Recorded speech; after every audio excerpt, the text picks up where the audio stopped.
Entonces, sean todos bienvenidos a esta nueva clase, la clase número 19 de modelos estadísticos.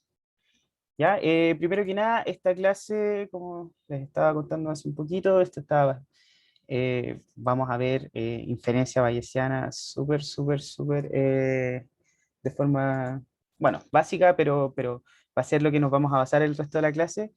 Eh, Va a estar fuertemente basado todo en este libro que está acá, que se llama Programación Probabilística y Métodos Bayesianos para Hackers. ¿Ya? Se los recomiendo, está súper entretenido, súper fácil de entender, o quizá no tan fácil, pero porque es un tema relativamente complicado. ¿Ya? Entonces, pero está entretenido leer y si tienen tiempo, échenle un vistacito porque probablemente hayan cosas que les funcione bastante. Ya, entonces vamos primero que nada con el tema de esta cosa de la inferencia bayesiana. Ya, entonces para esto el ejemplo que salía en el libro, que yo también creo que vale la pena recordar, es lo que habíamos dicho en la clase número 4. Ya, obviamente han pasado, ¿cuánto? 15 clases de test, entonces yo creo que nadie se acuerda. Ya, pero en la clase número 4 vimos en algún momento testing. ¿Se acuerdan lo que era el testing? Que también lo han estado usando en la tarea. Uno asigna las salidas en algún punto a las salidas que debería tener cada función o cada clase y después probamos si se aparecen o no. ¿Ya? Mira, Jonathan, antes que nada empieza a preguntar, vamos a ver aproximación por Monte Carlo, supongo. Yo creo que, o sea, no es que yo crea, vamos a verlo al final, pero no vamos a entrar en detalle en ninguno de estos algoritmos, ¿ya? Porque, y de ahí les voy a explicar por qué. ¿Vamos a usarlo? Sí, vamos a usarlo. ¿Ya? Entonces, sigamos.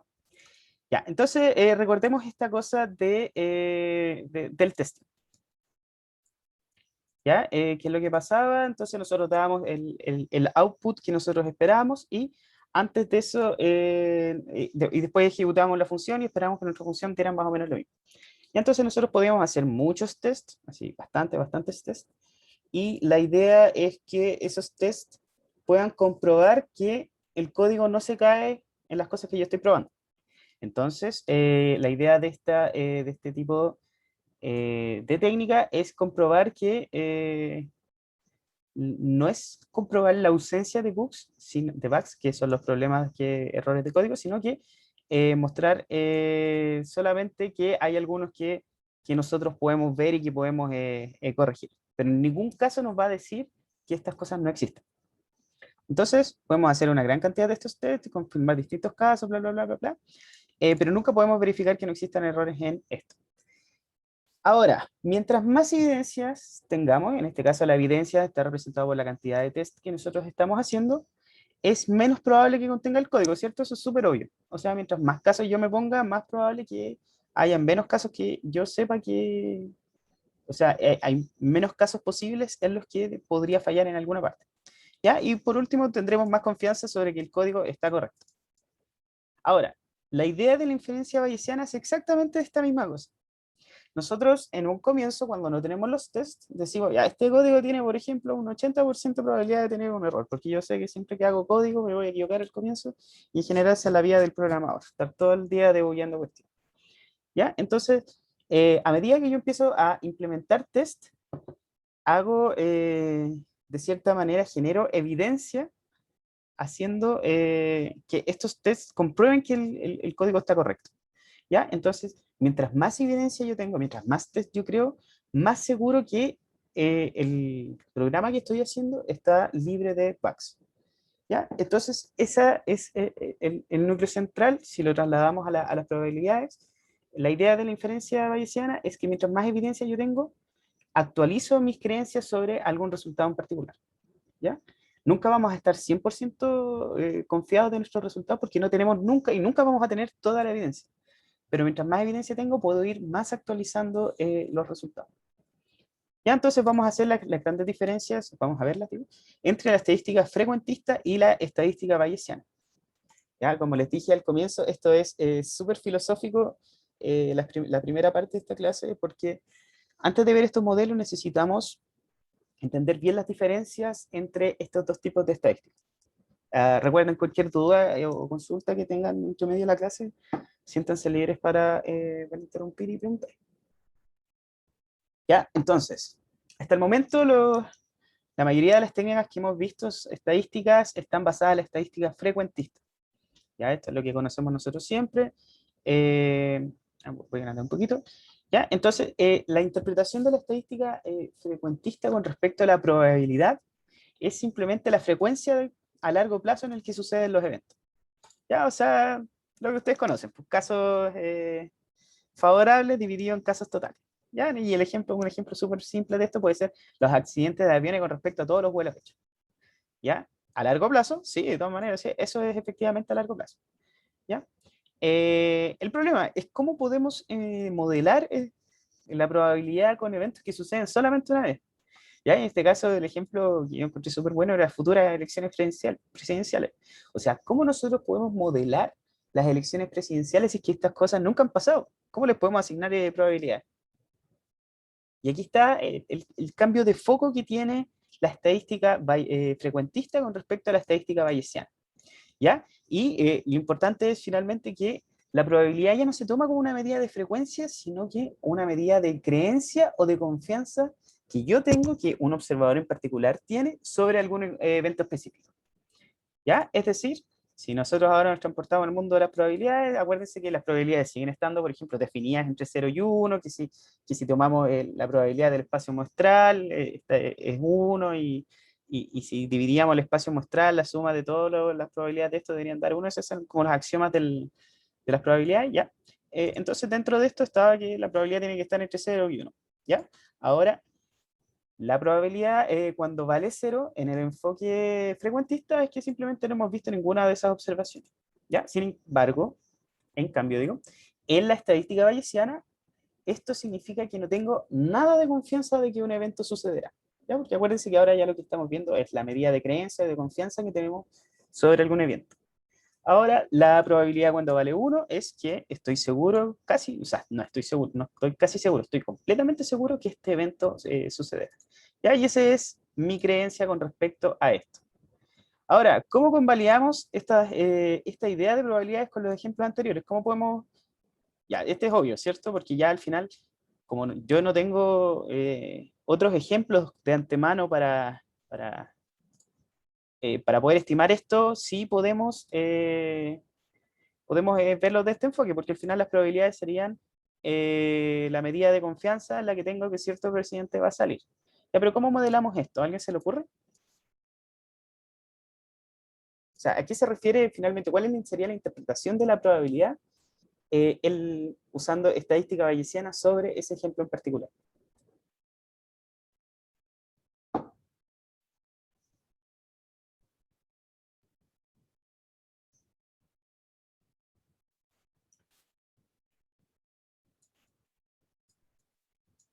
Ya, Jonathan pregunta, ¿qué conocimiento a priori se tiene sobre las elecciones? Ya, es que te estoy adelantando un poco. Era solamente como este ejemplo en particular es para explicar el funcionamiento de o sea, la visión de probabilidad que tiene el enfoque bayesiano. ¿Ya? Ya, en general, aquí lo que podemos interpretar simplemente es la confianza que yo creo con respecto a aquello que, a que si yo me subo, por ejemplo, a un avión, va a chocar o no. No, no pueden chocar los aviones. O pueden chocar, sí pueden chocar. Pero a que haya algún tipo de accidente. Ya, es la confianza que yo tengo respecto a que suceda un evento de este tipo. Y bueno, y ahí adelantando también con respecto a toda la evidencia que yo tengo hasta el momento. ¿Ya? Entonces, sigamos avanzando. ¿Preguntas hasta acá?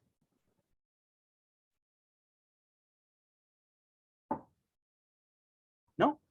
Ya. De todas maneras, recuerden esto porque es bastante importante, esta parte de acá.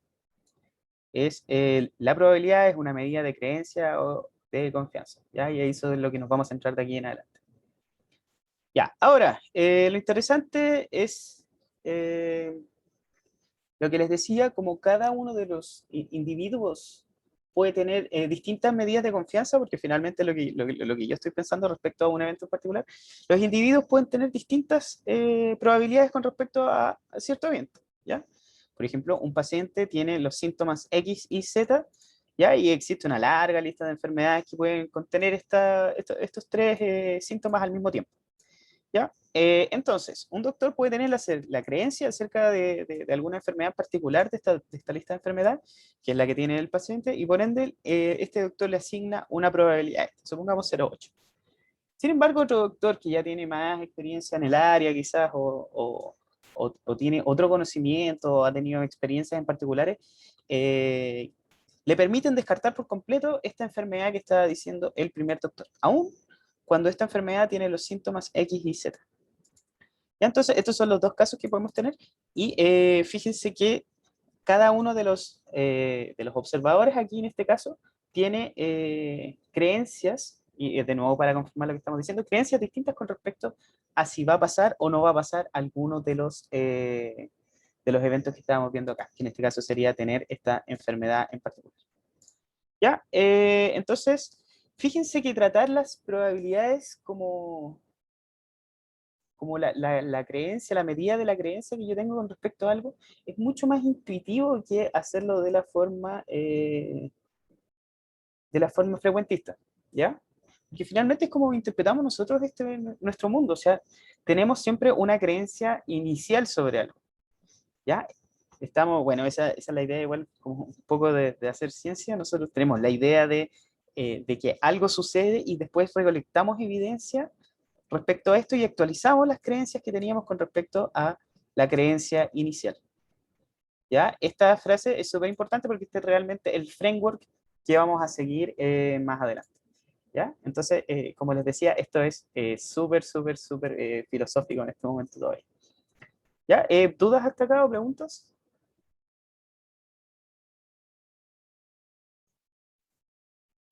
¿No? Sigamos, entonces. Entonces, ahora sí, vamos a ver un par de ejemplos. Vamos a definir ya ahora un poquito más matemáticamente el tema de las probabilidades. Bueno, está más centrado. Ya. Entonces, definamos cómo se llaman las cosas. ¿Ya? Este es nuestro framework, entonces nosotros tenemos creencia inicial, recolectamos evidencia y actualizamos nuestras creencias. ¿Ya? ¿Y cómo representamos eso en el idioma matemático que nosotros puede que les guste, como puede que no? Depende de la persona. ¿Ya? Entonces, la probabilidad del evento A es la creencia sobre algún evento en particular, o también se llama prior. ¿Ya? Comúnmente se le conoce como prior.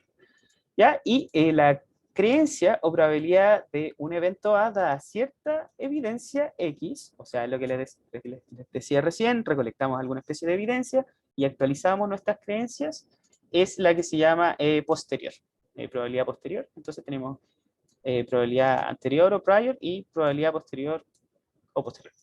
¿Ya? Y esto es lo que nosotros ya conocíamos, ¿cierto? O sea, aquí la probabilidad que ocurra el evento A dada la evidencia X. ¿Ya? Esta es solamente la probabilidad que ocurra el evento A. Ya, entonces, volvamos a este caso de los tests para chequear los bugs de un programa. ¿Ya? ¿Se acuerdan que habíamos estado hablando de esto al comienzo? Que mientras yo más hacía test, menos probable era que un programa tuviera bugs, ¿ya? Entonces modelemos esto en base a nuestro framework bayesiano.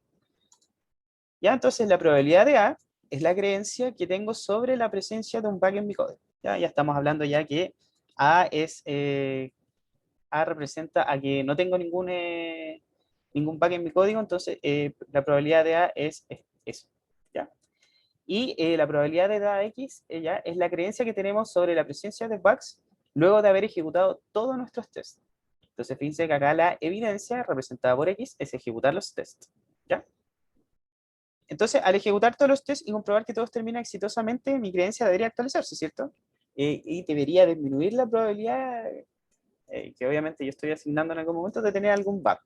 ¿Ya? Sin embargo, los bugs aún pueden existir porque, y eso es también súper importante, ¿por qué? Porque nosotros no tenemos toda la información, no tenemos toda la evidencia necesaria para decir que este código definitivamente no tiene ningún bug. Porque incluso aunque nosotros comprobemos todas las secciones de nuestro código, si nosotros vamos, por ejemplo, a las librerías internas de Python y después vamos más allá al bytecode de Windows, incluso pueden haber errores dentro del mismo procesador y que nosotros nunca vamos a poder controlar. ¿Ya? Entonces, por eso pueden existir, sí, de todas maneras. Incluso aunque nosotros probemos línea por línea y probemos acción por acción, aún podemos tener bugs. ¿Ya? Entonces, la idea de nuestro framework bayesiano, lo mismo que habíamos estado diciendo al comienzo, tenemos bastante incerteza sobre las creencias que tenemos al comienzo. ¿Cuál es la creencia que tenemos inicialmente? En este caso es que mi programa tiene bastantes bugs, por ejemplo, que yo no sé todavía porque no lo he probado usando los tests. ¿Ya? Entonces la idea es que, dado estos tests que son la evidencia, actualicemos nuestras creencias y las predicciones se vuelven mejores. ¿Y cómo actualizamos nuestras preferencias? A través del teorema de Bayes, que es el que estamos viendo acá, que ustedes conocen desde aquí. ¿Ya? Entonces, ¿qué es lo que nos dice esta cosa? Nos dice que, y yo lo encontré súper interesante este enfoque, porque ya no estaba hablando tanto como de esto, que en realidad uno se fija un poco más en estas dos probabilidades, sino que lo interesante es que el enfoque que hay que darle es que nosotros tenemos la probabilidad anterior, ¿ya? El prior, y tenemos una forma de relacionar el prior, que son estos otros dos elementos que tenemos acá, y usando esas dos cosas podemos tener el posterior. ¿Ya? Entonces cambia un poco el enfoque, ya no es como para relacionar como en la práctica para dar vueltas a estas letritas, sino que ahora ya derechamente tenemos un sentido. Tenemos la evidencia anterior y tenemos una forma de relacionarla para quedarnos con la evidencia posterior. ¿Ya? Entonces, paréntesis, el ejemplo que vamos a ver acá, vamos a ver cómo se va a ir, en términos prácticos, actualizando nuestro prior a medida que tenemos, o sea, nuestro posterior a medida que tenemos más evidencia. Entonces, para esto vamos a ver estos gráficos que están acá. ¿Ya? Esto representa la distribución de al lanzar moneda. ¿Ya? Una simple Bernoulli y lanzamos n veces la moneda y vemos los resultados que están teniendo. Entonces, fíjense acá, bueno, esto tiene 0 monedas, por eso la distribución es así, de este estilo. ¿Ya? Pero después vamos viendo cuando lanzamos una vez, nuestro posterior, que tenemos en este momento de acá, es una moneda. O sea, la distribución es así, y se va derechamente al 1 acá. Ya cuando lanzamos dos monedas, y por alguna casualidad lanzar dos monedas nos lanza dos caras, nuestra distribución como que sigue estando en el 1, obviamente, ¿cierto? Porque tenemos solamente dos caras. Ya, ahora tiramos tres veces la moneda, salen dos caras y sale un sello y luego la distribución se empieza a mover acá. Entonces fíjense cómo empieza a evolucionar estos gráficos a medida que añadimos más información a nuestro modelo. ¿Ya? Ahora, al lanzar cuatro veces, queda algo a lo que nosotros no esperaríamos. Al lanzar cinco veces se vuelve a desplazar porque ahora ya tenemos tres sellos y dos caras. Al lanzar 8 veces, al lanzar 15 veces, y ya una vez que se lanza, y fíjense acá, incluso lanzando 50 veces todavía no tenemos la distribución que nosotros esperaríamos entrar en el 0,5. Y una vez que ya lanzamos 500 veces, ya tenemos algo ya que nosotros nos gustaría tener. ¿Ya? Y aún así tenemos cuatro observaciones más de una clase con respecto a otra. Pero fíjense finalmente qué es eso, cómo se va actualizando la información que nosotros tenemos en base a las creencias que nosotros tenemos. ¿Ya? Ahora, es un poco contraintuitivo esto porque, por ejemplo, si nosotros hubiéramos estado haciendo este experimento y lanzábamos una vez la moneda y veíamos y a partir de eso definíamos nuestro prior. ¿Ya? ¿Qué es lo que hubiéramos visto? Hubiéramos visto que la moneda tiene una probabilidad de 1 de salir. ¿Ya? Aunque nosotros sabemos que si lo seguimos lanzando hasta el infinito, vamos a tener 0,5, pero en este momento tenemos solamente la probabilidad 1 de salir en la moneda. ¿Ya? Entonces, esa es nuestra evidencia y la idea sería ir y es nuestra creencia también. O sea, ahí diríamos, ya, ¿sabéis qué? Entonces, ahora esta función de probabilidad nos va a decir que siempre va a salir cara. ¿Sabemos que está mala? Sí, sabemos que está totalmente mala. Y eso también es súper importante. Tener en claro que los priors pueden no ser muy buenos y que por eso estamos buscando también un posterior. ¿Ya? Entonces, y después empezamos a actualizarla, lo actualizamos, hasta que ya llegamos a un resultado relativamente bueno. ¿Ya? Entonces, ¿preguntas hasta acá con esto?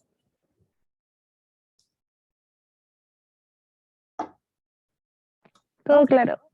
Ya, gracias. Entonces, sigamos con las clases de filosofía. Ya, vamos con nuestro ejemplo de bugs, con nuestro código. Y ahora definamos A como el evento en que nuestro código no tiene bugs. Ya aquí vamos a dar vuelta un poquito a lo que habíamos estado diciendo. Entonces, si la probabilidad de A1, entonces, si va donde. Ya, A es el evento que nuestro código no tiene bugs. ¿Ya? X son los tests Ya principalmente es el evento en donde nuestro código, perdón, pasa todos los tests. ¿Ya? Entonces, además, la probabilidad de que nuestro código no tenga errores está representada por esta P de acá. ¿Ya? Estamos diciendo, por ejemplo, si P vale 0,5, entonces hay una probabilidad de 0,5 de que nuestro código no contenga ningún error. Independiente de los tests que nosotros estemos haciendo, nuestro código no va a contener ningún error. ¿Ya? Entonces, para saber la probabilidad de no tener bugs en nuestro código, dado que ejecutamos todos los tests, o sea, actualizar esto ya con los tests, que es esta expresión que nosotros tenemos acá, no tengamos ningún test, dado, o sea, ningún error en nuestro código, dado que ejecutamos todos los tests y todos salieron positivos, ya podemos usar el teorema de Bayes, ¿cierto? Que es el que estaba mostrando acá. Entonces ahora lo que bastaría sería realmente definir qué significa cada uno de estos elementos de acá. ¿Ya? Entonces primero veamos que PDA dijimos que era el prior, ¿ya? Y en este caso es P. Ya, P de X dado a significa que yo pasé todo, o sea, ¿cuál es la probabilidad de que yo pase todos los tests dado que mi código no contiene errores? ¿Ya? Y esto es obvio que es 1. Claro, porque si mi código no contiene errores, yo entonces en caso perfecto debería pasar todos los tests, suponiendo que también todos los tests están buenos y que estoy probando solamente lo que mi código está haciendo, en fin. ¿Ya? Entonces, esto es, simplemente lo reemplazamos por 1, acá quedaría en 1 y acá quedaría P. Ahora, ¿cuál es el problema? El problema problemático es siempre que en clasificación por lo general no es problemático, pero acá sí, sí lo es.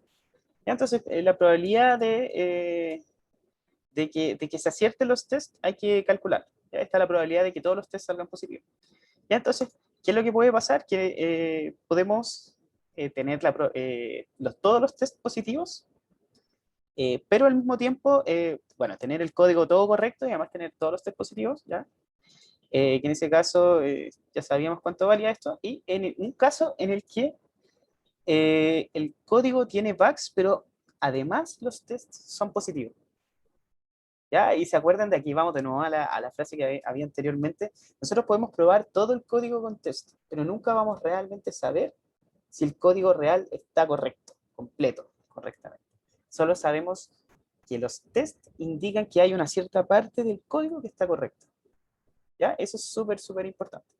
Entonces, obviamente, como son conjuntos disjuntos, porque este representa el evento que el código está correcto y este es todos los otros eventos que obviamente son todos los códigos que están incorrectos. Ya dividimos el espacio en dos y acá lo podemos juntar usando esta ecuación de acá. ¿Ya?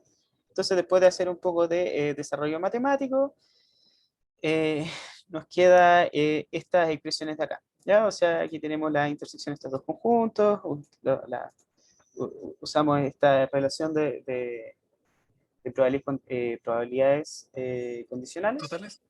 Totales, claro, total, cierto. Sí, gracias.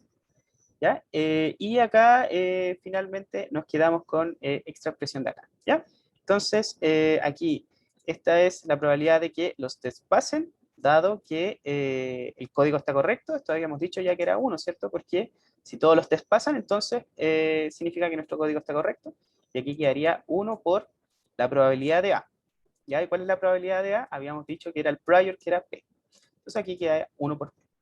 Y en este segundo espacio de acá está el evento contrario. ¿Ya? ¿Cuál es la probabilidad que el código esté incorrecto? Que esta probabilidad de acá es 1 menos P. ¿Ya? Porque, es todo lo contrario al prior que tenemos. ¿Ya? Y esta es la probabilidad que hay que suponer a mano. O sea, aquí, para términos prácticos, o sea, nosotros podríamos decir, ya, no sé, ¿cuál es la probabilidad de que todos los test pasen, aunque el código esté malo? Y podríamos decir que es 0,5. ¿Ya? O sea, es simplemente algo arbitrario para ver el funcionamiento de esto. ¿Ya? Después se puede ajustar en base a muchos otros parámetros, por ejemplo. Se puede ajustar en base al largo del código, se puede ajustar en base a la cantidad de, no sé si saben lo que es coverage, pero el coverage es como indica si una línea de código fue testeada dentro de los tests. ¿Ya? Y podemos hacer muchas estimaciones en base a eso. En este caso solamente sumamos que es 0,5 como por simplicidad.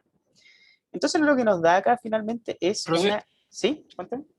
creo que hay un detalle porque es que dice X y no A, pero después lo reemplaza por el X dado a no A.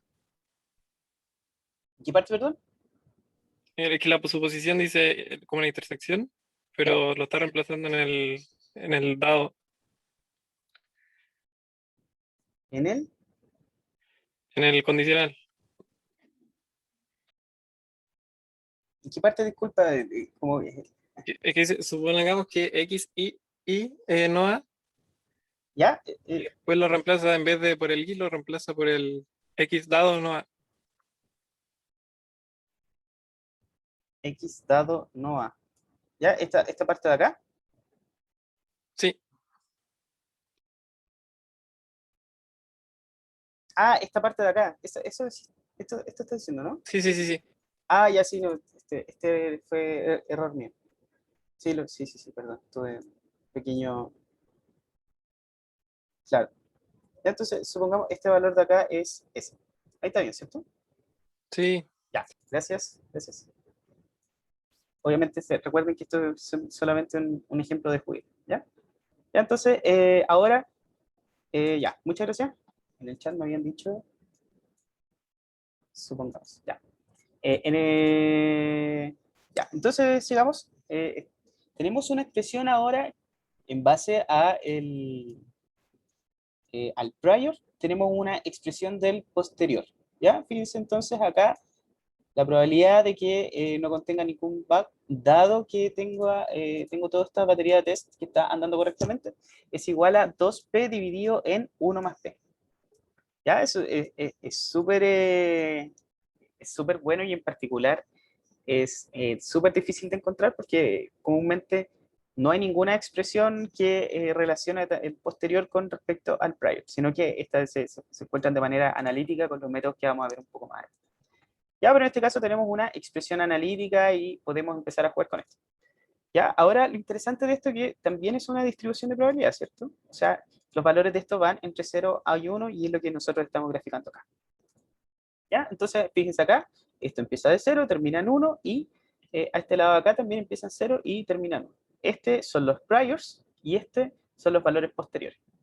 Entonces, digamos, por ejemplo, un programador normal, como uno, por ejemplo, tiene una probabilidad de 0,2 que su código no contenga ninguna error.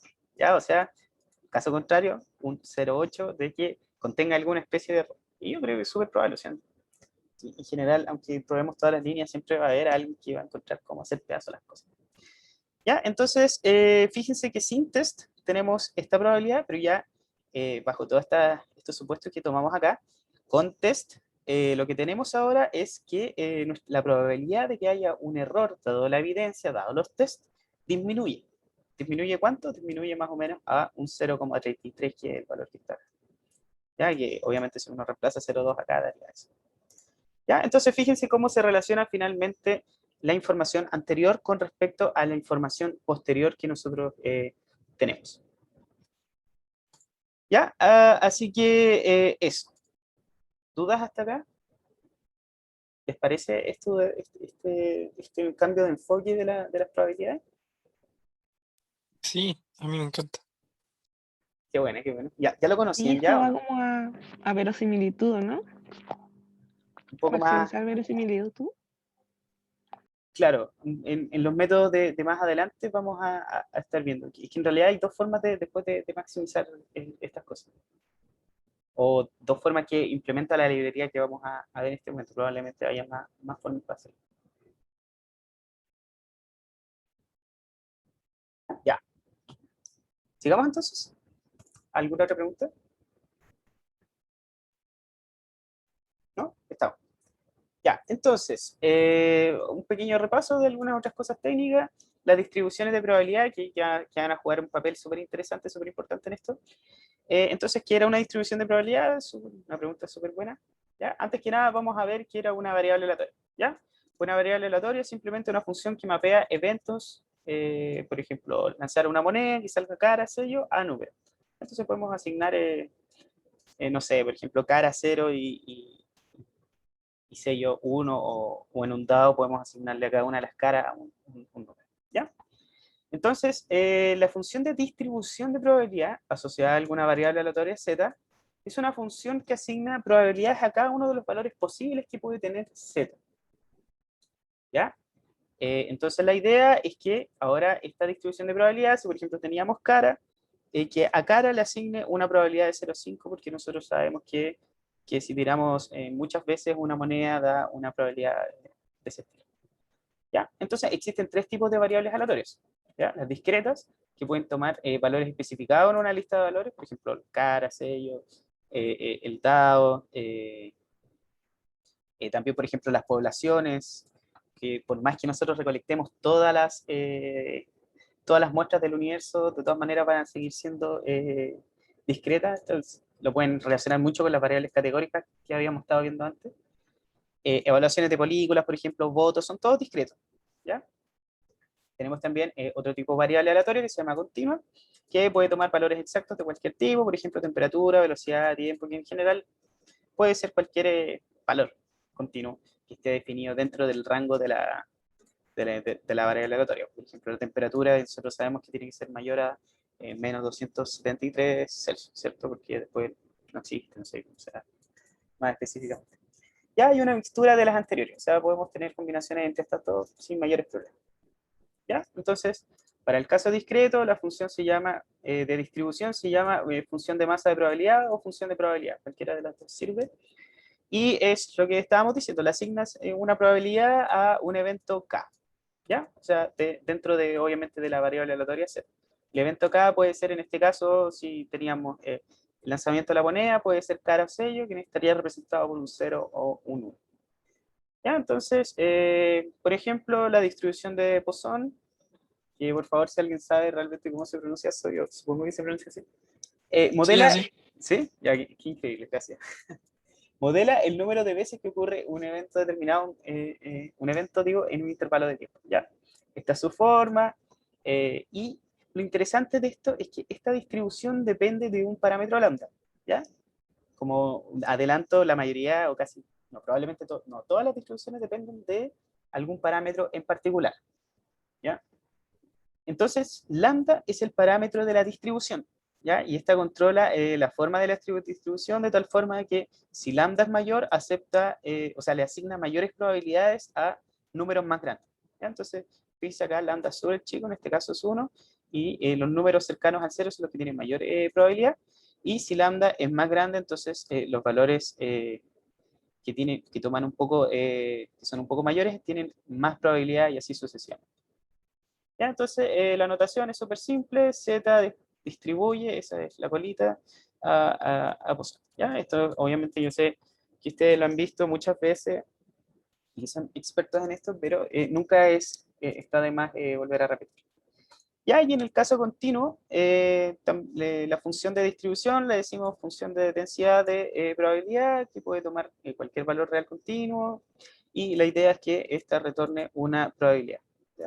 Aquí hay un pequeño error con la... Aquí está, mil disculpas. Ahí debería estar, sí. ¿Ya? Entonces, esta es la función de la distribución exponencial, y fíjense que de nuevo depende de un parámetro en particular, lambda. ¿Ya? ¿Y qué nos dice este parámetro? En la práctica más o menos la misma cosa, ¿ya? O sea, si a medida que aumentamos el valor del parámetro, aumenta la probabilidad que se le asigna a los eventos con mayor valor, ¿ya? Ahora, fíjense que aquí la distribución es continua, a diferencia de acá, aquí la distribución está dada por estos puntos de acá porque el tipo de variable es distinto, ¿ya? Esta era una variable discreta y esta era una variable continua. ¿Ya? Ahora, la pregunta interesante, antes que terminemos la primera parte sin código todavía, porque todavía no hacemos nada que ustedes puedan decir, vaya, esto es realmente útil, es, ¿qué es lambda? ¿Ya? Y ahí, según el libro, esta es la pregunta que motiva la estadística. Esto es súper interesante, súper interesante. Ya, entonces, antes de eso, hagamos a lo mejor una pregunta. ¿Qué creen ustedes que es lambda? Bueno, acá obviamente nosotros sabemos que es el parámetro de la distribución, pero en general, ¿qué es un parámetro? ¿Alguna característica? Como que en los posones y la exponencial se usa como que el tiempo promedio, ¿no? O uno partido en el tiempo promedio. Ya, pero acuérdate que estamos en clases de filosofía. Así como filosóficamente, ¿qué es un parámetro?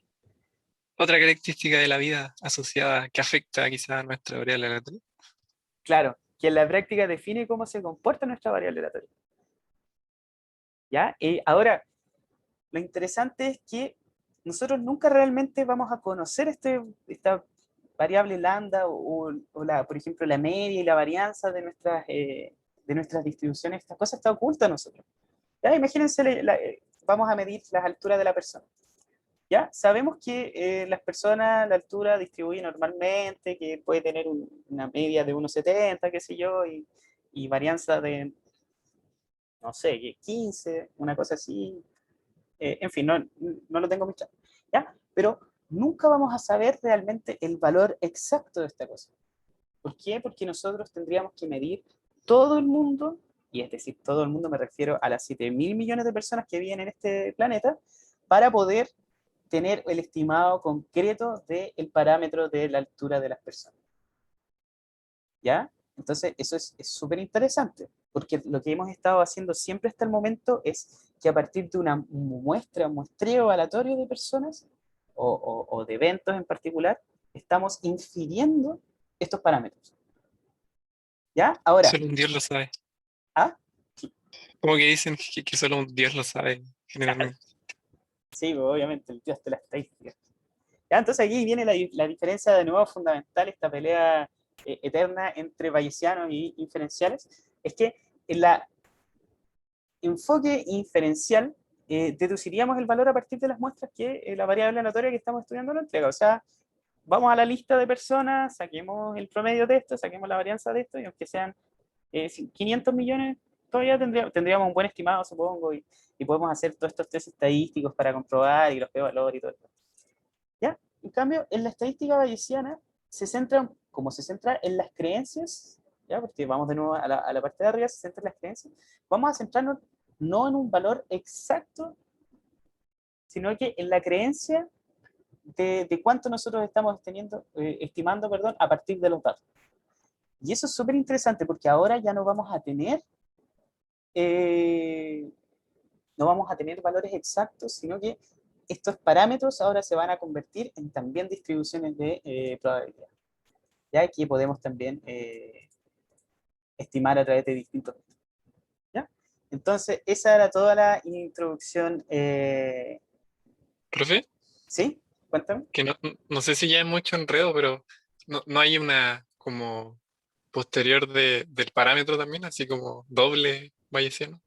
Claro, claro, es que sí, o sea, ¿cuándo termináis tú? Es súper, claro, es súper buena pregunta lo que estoy diciendo, porque imagínate, ahora ya, sabemos que, imagínate que tenemos una muestra por, no sé, de 1 millón de personas por cada uno de los países de la Tierra. ¿Ya? Entonces sacamos estadísticos con respecto a eso, pero además tú también puedes pensar que cada uno de los países realmente tiene su propia distribución. Entonces tú lo que haces en verdad es distribuir de forma distinta a cada uno de los países y, no sé, por algún motivo encuentras otra distribución que te relaciona esas distribuciones que tenía abajo. Entonces, después esa otra distribución va a ser un parámetro de estas cosas de abajo, pero al mismo tiempo la distribución de arriba va a tener también sus distribuciones con respecto a los parámetros que toma esta distribución en particular. Y puedes seguir y seguir y seguir anidando distribuciones hasta que ya te canses. Que el número de veces que lo hago sea también un parámetro. Claro, claro, o sea, hasta qué punto puede importar así, eso también sería bueno estudiar. ¿Ya? En general, no vamos a llegar tan lejos, de hecho, el ejemplo que viene ahora es muy básico para explicar cómo funciona la librería en base a esto. Pero vamos a ver cómo distintas variables se empiezan a anidar entre ellas y el software es capaz de reconocer este tipo de cosas. ¿Ya? Así que próximo semestre, haciendo promoción también a otros ramos que yo no sé si eso está prohibido y penado, ojalá que no. Próximo semestre va a haber en el DSC un ramo de inferencia bayesiana. No sé si se va a llamar efectivamente así,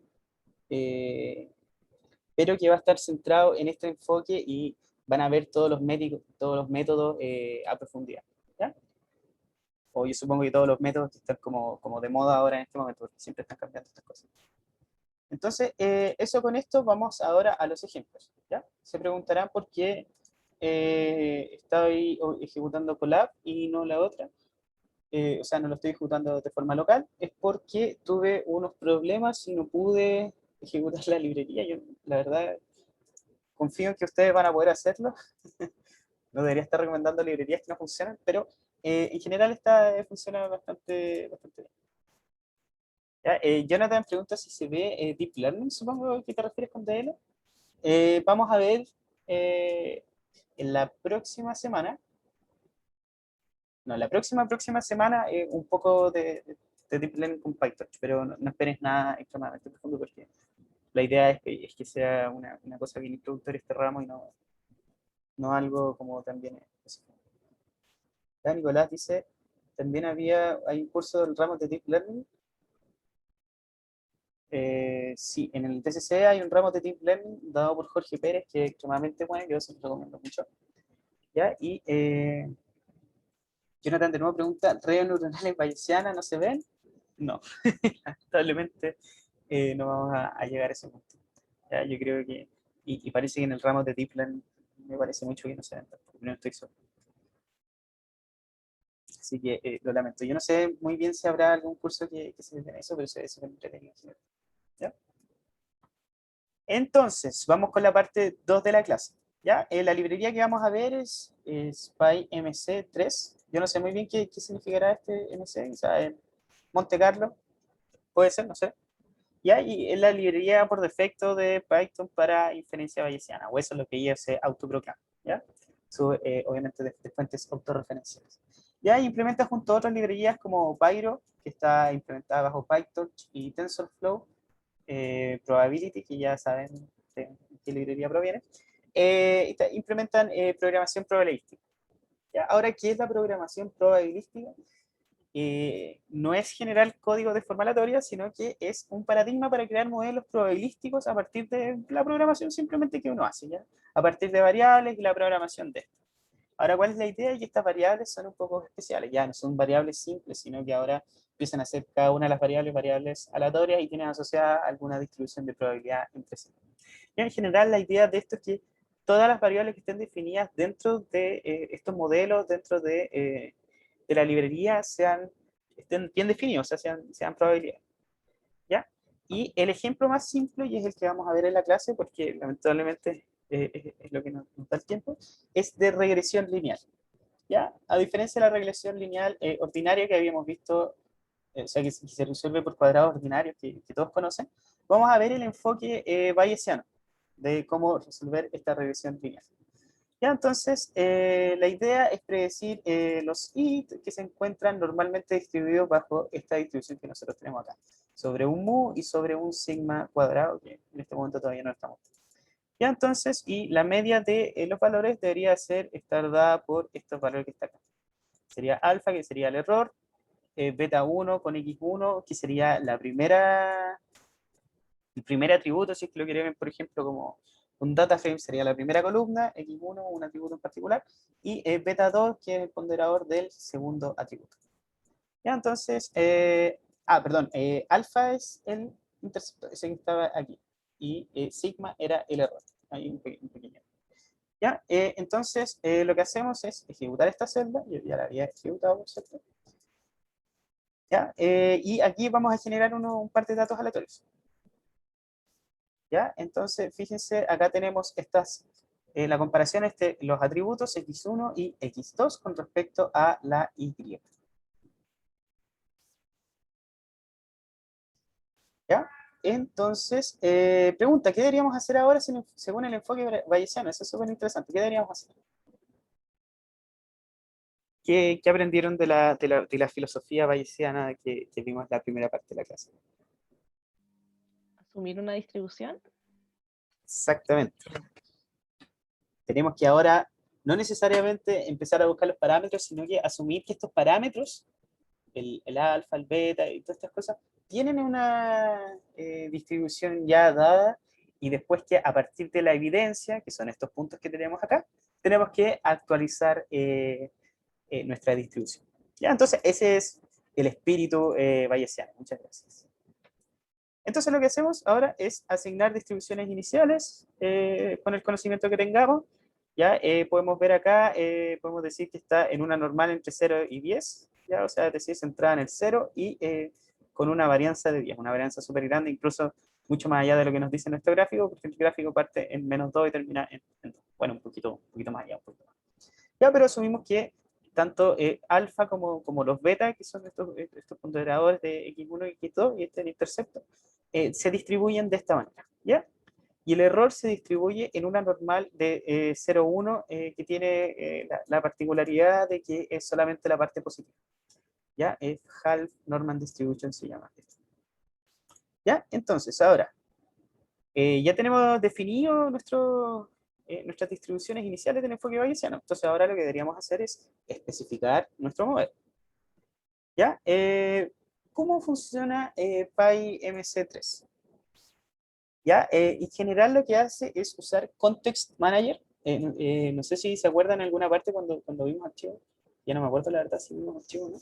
Pero Python se usa esta keyword with con respecto a algo que puede ser un objeto, haz algún nombre en particular para este objeto, y lo que hace es que hace un contexto en particular en donde este objeto está definido.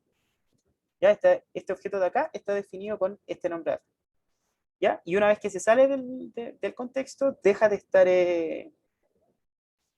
estar definido este nombre que estaba acá. Entonces, ¿cuál es la gracia de eso? La gracia de eso es que dentro de este contexto vamos a estar haciendo esta especie de, o sea, esta programación probabilística.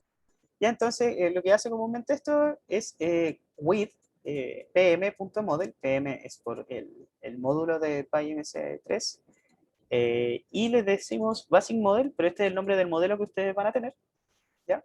Y, va a estar definido entonces un modelo en particular, que es este, a lo largo de este problema que está acá. ¿Ya? Entonces, ¿qué hacemos primero? En el primer paso era lo que habíamos conversado recién, ¿cierto? En este caso definimos los priors para cada una de las variables aleatorias. ¿Ya? Entonces, el alfa que habíamos dicho, alfa distribuye sobre 0,10, que es esta parte de acá. Entonces, asignamos a esta variable, que ahora es variable aleatoria, obviamente, una distribución normal. Ya aquí lo interesante de esto es que a las variables aleatorias con alguna distribución hay que asignarles el nombre. En este caso es alfa y además sus parámetros. En este caso mu igual 10 y sigma igual 10. ¿Ya? Esos son los parámetros, obviamente, de nuestro conocimiento prior. ¿Ya? Noten que este caso también, para el caso siguiente, para el beta, noten que en realidad esto es no un beta solo, sino que un beta sub i.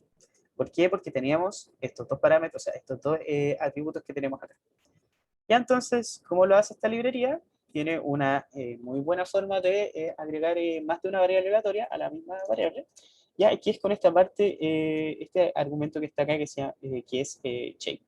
Ya, y en este caso le decimos que sean dos para que se asignen en verdad dos variables aleatorias en vez de una.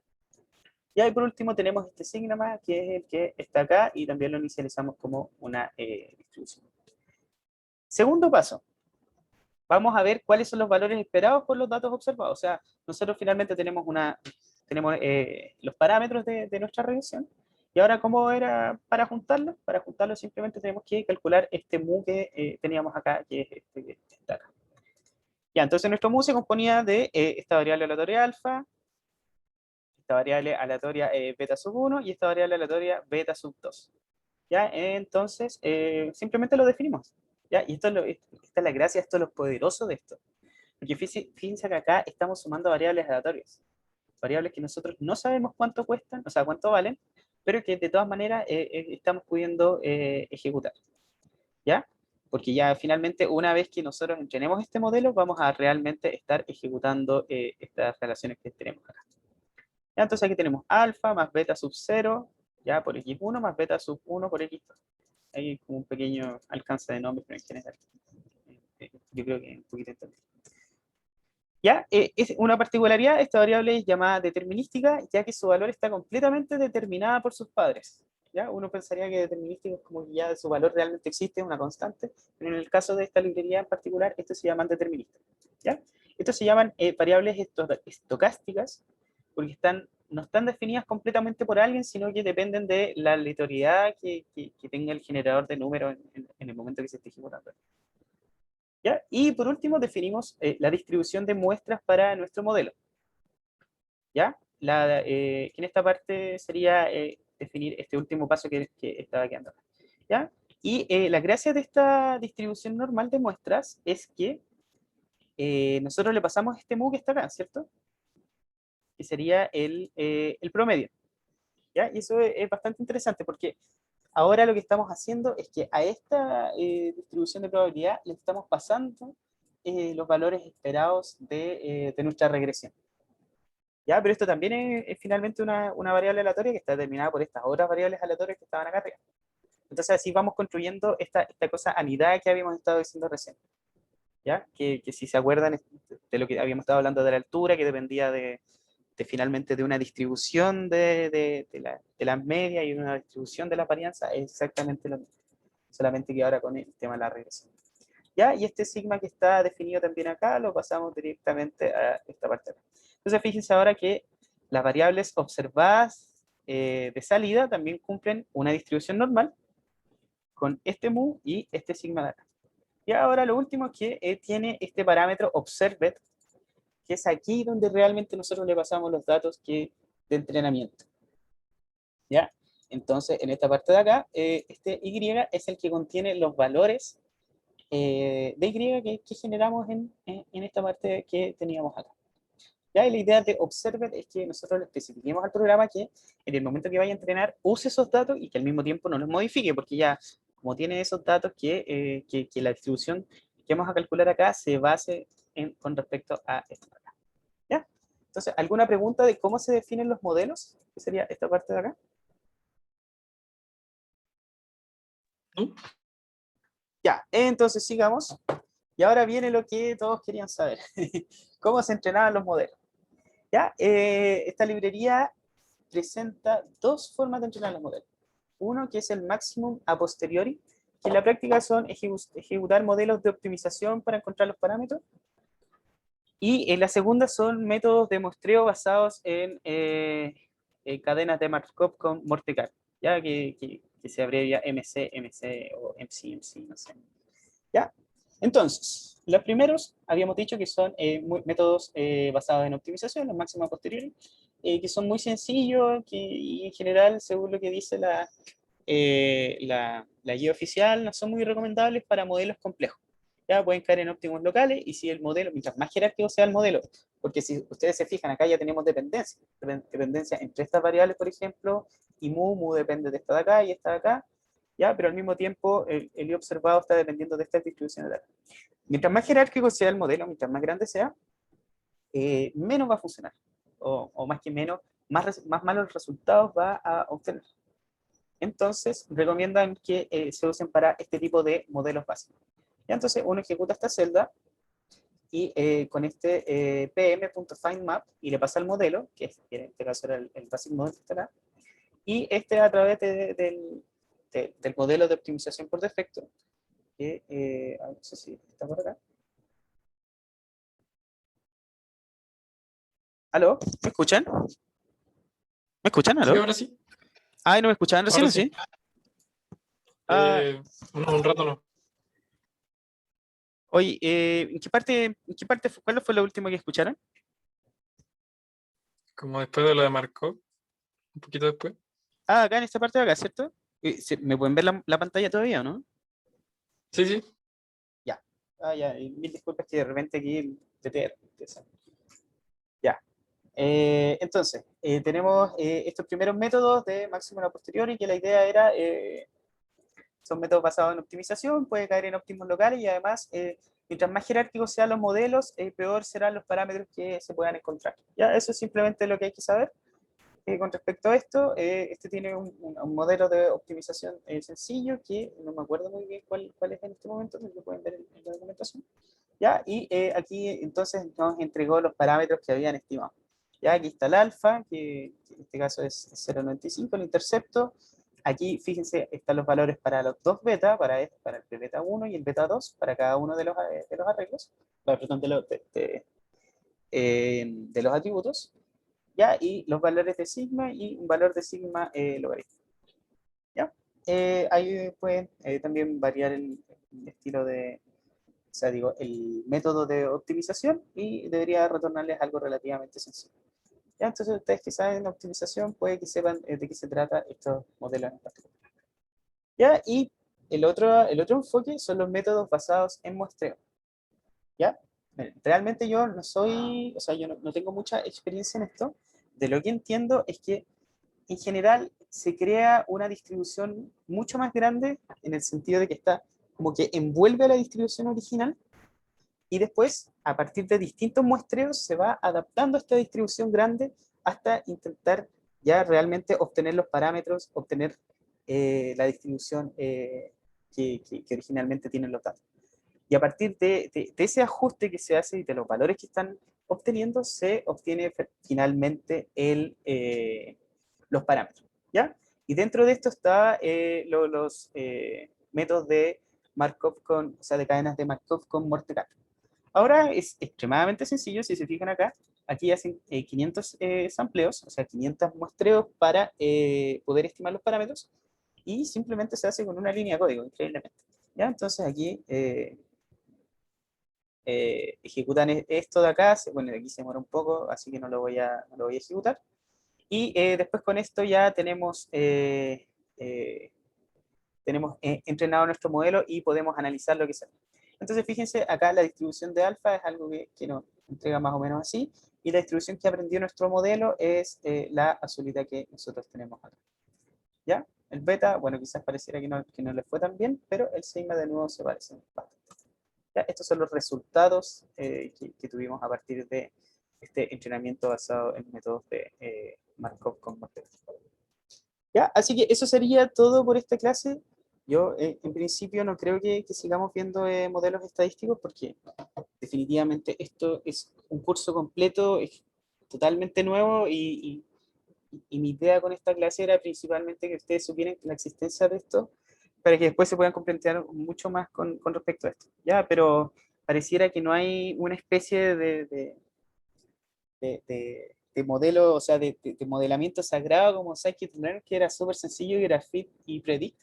Aquí en este caso, si se fijan, ustedes tienen que definir los modelos a mano y pueden hacer modelos extremadamente complejos con distribuciones totalmente alocadas, pero tienen que hacerlo a mano, tienen que tener conocimiento un poco más avanzado para hacerlo y también de cómo se encuentran los parámetros del modelo que estén creando. ¿Ya? Entonces la idea, como les decía, era una clase un poquito más introductoria al pensamiento bayesiano y a estos modelos en particular. ¿Ya? Entonces, hasta aquí llegamos. No sé si tienen alguna otra pregunta.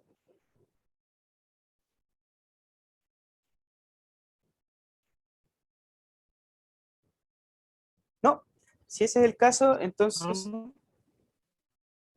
ya. Escucho medio extraño eso, pero ya, si ese es el caso, entonces ya nos estamos viendo la próxima semana. ¿Ya? Así que la próxima semana ya partiríamos con paralización paralelización y optimización de código y todas estas cosas ya vamos a dar definitivamente el cambio radical y vamos a dejar de clasificación. ¿Ya? Así que eso, que estén bien y nos estamos viendo. Así que, chao, chao.